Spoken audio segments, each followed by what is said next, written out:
Welcome to the Crypto Walk with Alex Dozier. Have you ever thought about buying and selling your crypto on Coinbase? Let's talk about it. Okay, so before I get into today's video, a little channel maintenance. Please like, subscribe, share, and comment. Do you want to use Coinbase? Wait till the end of the video and you tell me if you want to or not.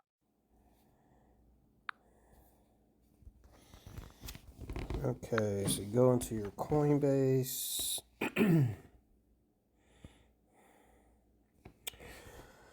So as you get in here, it's not that complicated. I mean, it's an okay. Weird little tip: if you hold your balance, it'll hide your balance everywhere, so everything will show up as hidden. Only really useful if you're, like a YouTuber or somebody who's planning on showing their phone balance to people. So you start off with your watch list. This is custom. If you just got in there, obviously it'd have Bitcoin, Ethereum, pretty much the top 100. But before we do any of that exploring, hit the three little buttons there. Profile settings. This is very important first step. I want you to go down to require PIN. So the thing with Coinbase, for whatever reason, it does not, I repeat, does not require a PIN when you sign in or when you click on it. So you've already built your account, okay? So it does not require a PIN unless you hit require PIN. So you can literally trade, buy, sell, everything without the PIN, okay?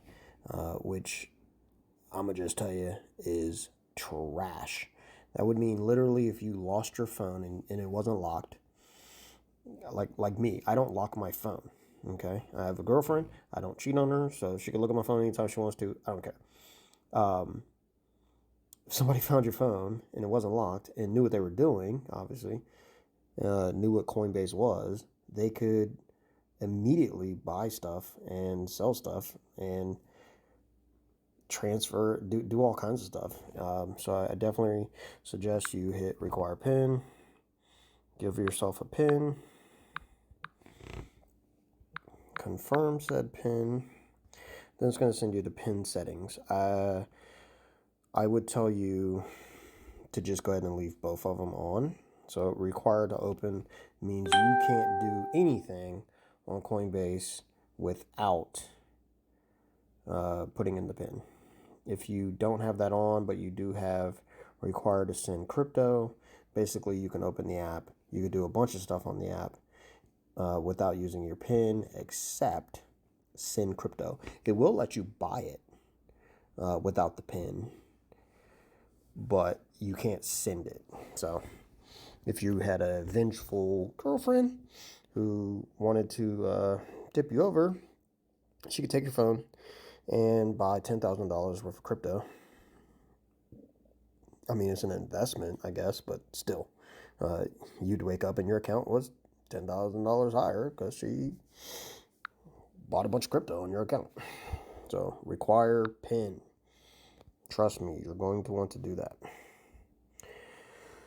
So when you're on the home page, obviously you can get notifications. That's just, you get a bunch of push notifications if things in your portfolio are moving significantly up and down.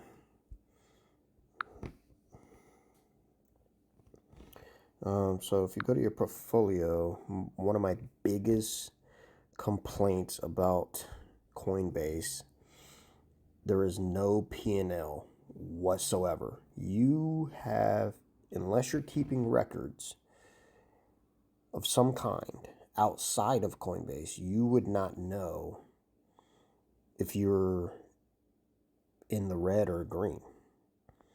Unless, obviously you just bought one item one time, okay? Otherwise, you just wouldn't know. But their fees are insane. So it basically starts off at 3%, but it can get worse. I will say you can add US dollars for free. you can buy into USD coin for free. So, you don't earn a lot of interest there, but if you're wanting to put some dry powder into your account, but you don't want to buy anything yet, you don't know what you want to buy, you don't know what you want to use it for, but you want to go ahead and move it in there, you can move it into USD coin for free. So it's just sitting there, but it's also growing interest the entire time that it's sitting there. Not a lot of interest, but something more than US dollar. So if you go and you click on something, well, Ethereum's not a good one for me to check because it's all staked. What did I buy more than once on? So I think on this account I bought some Crow a few different times. So click on it, and then you can get into your history. But let me find one that I used actual money on, like from my checking account. I'll show you what I'm talking about here. Their fees are ridiculous. So we'll go all the way down. So bought $10 worth. Big spender. Okay, cost me $1. So you you got to think about that. That's 10%. Yes, it's only $1, but that's 10% of my money gone in a fee just to buy it. Okay, so I do not suggest buying smaller items. At $20, I spent $1.49. So I guess theoretically it got a little cheaper as a percent anyway. Still pretty high. $50, you spend $2. Okay. At $100, you spend $2.99. So it gets to about 3%. But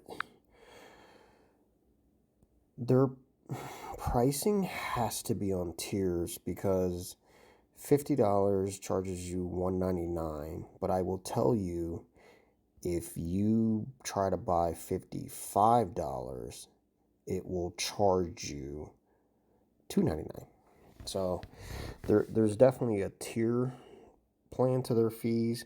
I would show you what they say their fees are, but they say their fees are a lot lower than what they actually are. Expect to pay 3%. The higher you go, the worse it gets. So if we go over here, we go to Ethereum.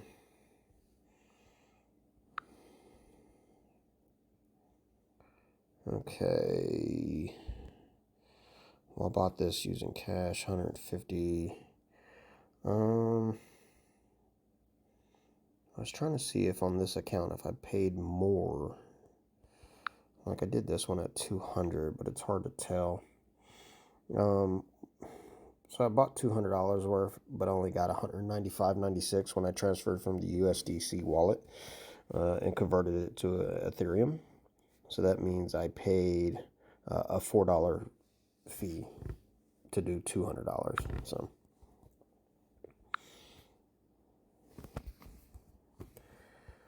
So that's that. So you can, we were on the portfolio button. You go down here to show your interest earned, which is, I guess, interesting. So the DAI is a stable coin, and you earn 2% interest on that. But, and again, this was my first week in crypto. I didn't know what I was doing. If you purchase DAI, you do get a lot of rewards on it. But it costs the same as buying any other crypto. So if you buy $100 in DAI, you're going to pay a 3% fee of $2.99 to basically earn 1 penny a day. So do the math. That $100 that you just paid $3 fee will not appreciate in value from the coin because it's a stable coin. You will get rewards. It will take you 300 days to get your $3 back that you paid in a fee. We're going to say that's absolute freaking trash. No real point there. So if you go over to trade, that is where you can kind of start searching for something. So we'll put in VVS. As you can see, it will tell you if it's tradable or not. Okay, so like XRP was delisted, so it's not tradable. But everything else is. So we'll go back to home. Yeah, so if you don't actually search for anything, it automatically puts you in the top 100. So you can kind of scroll down and go up from the bottom if you wanted to see the top 100 coins. And it will tell you constantly what's tradable, what's not tradable. Like Ethereum 2, you can't buy it, but you could buy Ethereum and stake it to Ethereum 2, which is what I have done. Pay, I don't use this at all, but you can send and receive crypto from your wallet in here. Send crypto to a friend, things like that. So that's, I guess, kind of cool. My biggest gripe on Coinbase is simply, for one, the fees are high, but I guess they're kind of normal. I've been using crypto.com lately. See below for a link on that. Not sponsored by them, but you know, if you use my link, we both get $25 when you do a trade. But you know, I don't like their fees. I think that's ridiculous, and I really do not like the fact that there's no P&L. So crypto.com has a P&L, and so does Webull. Webull by far has the best P&L built in. Crypto.com would come to a second, and then Coinbase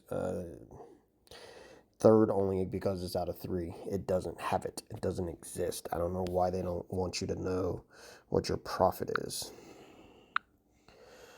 So if you go to learn and earn, it's kind of cool. I've already done all these, so I won't go through them. But if you go to learn and earn, you can click on these and you can learn about the coin or token. And as you learn, you earn the coin or token. So I've done all of these. They don't amount to much. If you look at my portfolio, you'll see them down at the bottom. So all these minor ones, these $3, $2, $7, they were all learn and earns. Borrow cash, I would never, ever in my life suggest you to borrow money to buy crypto. It's way too volatile of an asset. If you're having to borrow money to buy crypto, you can't afford crypto. Just don't do it. So earn interest.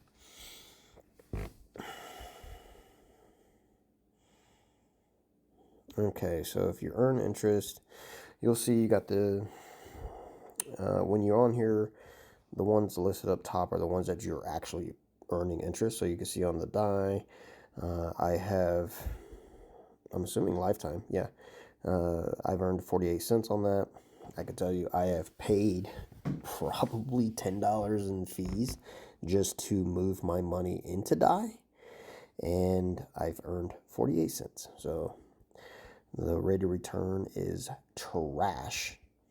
Ethereum 2.0, I have a dollar figure amount of plus $2.05. I'm not sure how that's calculated and looked at, but that's where that's at. USD coin. I've tried to get that penny out of there. I don't know why I can't. And then you could see other ones that you can buy and earn interest on. So you got Cosmos at 5%, the highest, Algorand 4%, Tezos 4.63%. So these aren't too bad, considering they would be higher than the 3% fee you would be paying, depending on how much you buy. at a time. Invite friends is, I'm gonna, we'll click it, I guess. Basically, just send your link to other people, and if they use your link, you both get $10 in Bitcoin specifically, which is cool. I will say, when I first signed up, look at Bitcoin. I don't know if it's still active. Obviously, it won't show me. But when I first signed up for Coinbase, I got free Bitcoin. So I received $5 in Bitcoin from Coinbase. So thanks, Coinbase. And then you raped me after that in fees. But whatever. Send GIF. We're not going to do that. That's boring. Let's scroll down. One last thing. On your homepage, if you scroll down, this is new.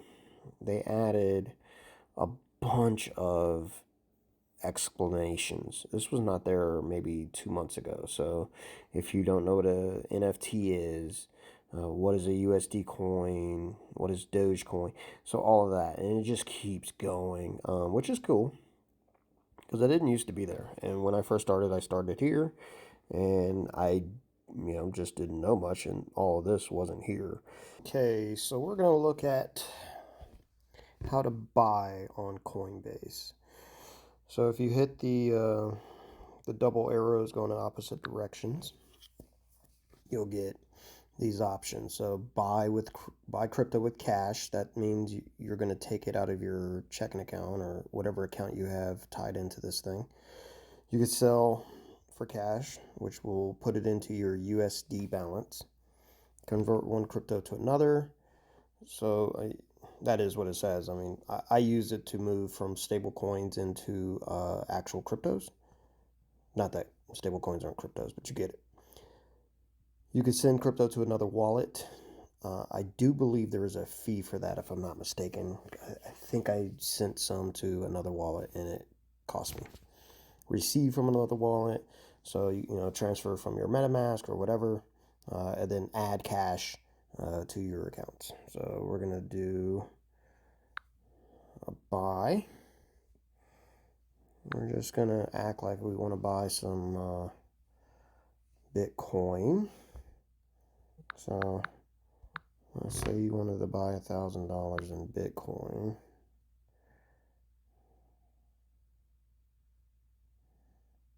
It would cost you $14.68 in fees to buy that. So out of your $1,000, you're actually only buying $985. So again, that's ridiculous. Their fees are insane. But then you would just hit buy now and you'd be all set. You can change the one-time purchase into daily, weekly, 1st and 15th. Basically, just, if you wanted to dollar cost average.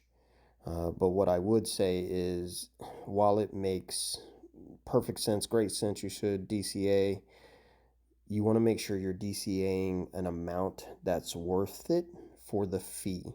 So if you wanted to do, like Larry Jones suggests, the $5 a day challenge, just know that $5 is going to cost you an insane fee. What is this? You can buy as little as $1.99. So if you wanted to buy $5, it would actually cost you $1 in fees. So what was that, 20%? Yeah, it's insane. 20% fee for you to buy $5 worth of a crypto.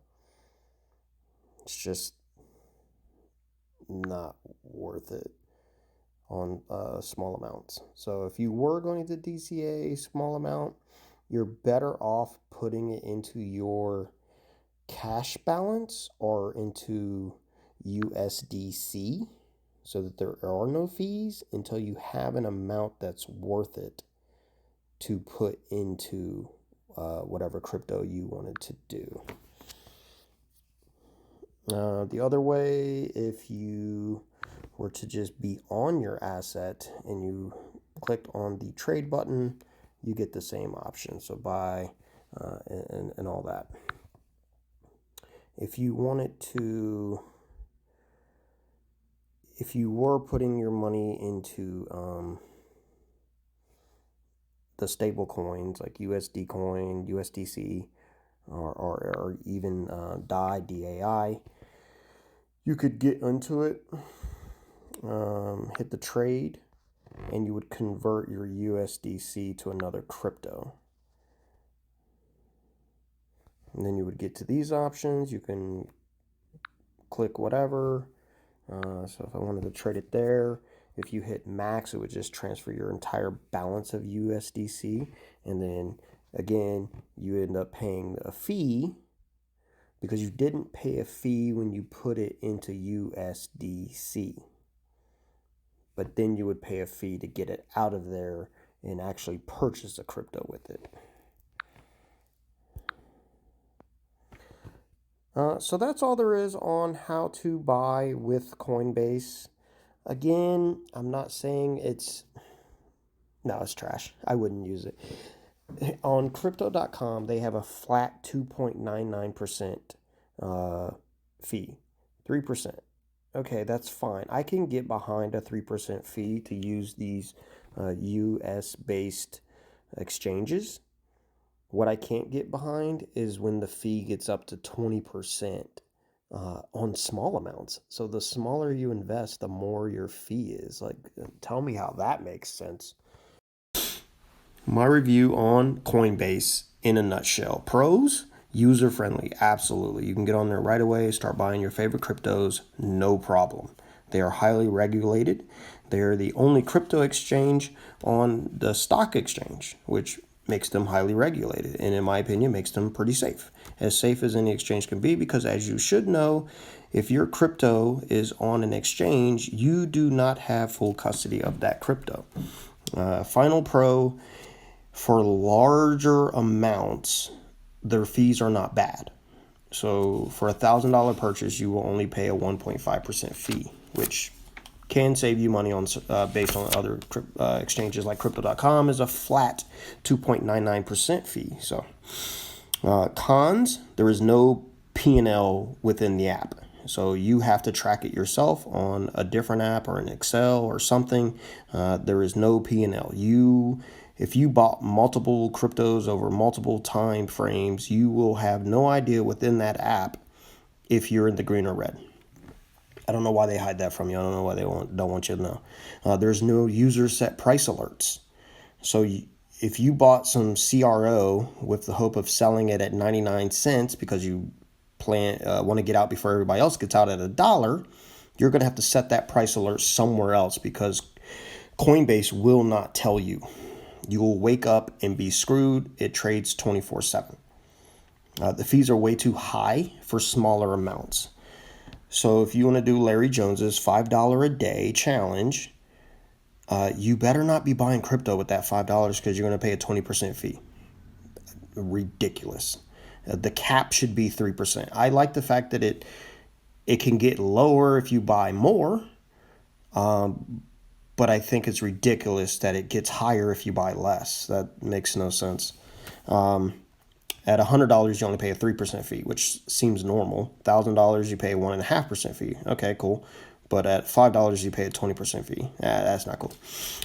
Final thing, I don't like the fact that you're not required to have the PIN to use the app as a default. I think that should be the default. It is with everyone else. Webull, Crypto.com, you have to have the PIN. They should make that a default. If you're a newbie and you don't set that PIN yourself because you don't know it's there, you're liable to get $5 wrench attack.